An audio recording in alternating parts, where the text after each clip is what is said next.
అయ్యా పరిశుద్ధాత్మ దేవుడా, అయ్యా యారాధనలో మీరు నాతో మాట్లాడండి ప్రభువా. యారాధనలో ప్రభువా నన్ను దర్శించండి ప్రభువా.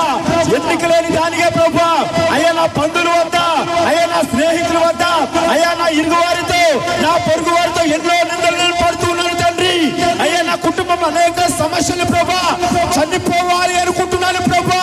అయ్యా ఇందులోకైనా దూకేయాలని ప్రభా ఎంతగానో ఆలోచన సాతానుడు కలుగులు చేస్తున్న నా కుటుంబాన్ని ప్రభా, ఎంతగానో ప్రభా నా సాతానుడు ఆయన నా కుటుంబాన్ని విడదీయాలని ప్రభా, నా భర్తకు దూరంగానే ఉంటున్నాను ప్రభా, నా బిడ్డలకు దూరం అయిపోతున్నాను ప్రభా. నన్ను ఒక్కసారి మీరు జ్ఞాపకం చేసుకోండి తండ్రి. నా కుటుంబం అంతా ఐక్యత ఉండాలి ప్రభా, నా కుటుంబం అంతా సమాధానం కలిగి ఉండాలి ప్రభా. నా భర్తకు నా మందిరానికి మీరు నడిపించండి, నా భర్తకు మారు మనసు దయచేయండి. హల్లెలూయా.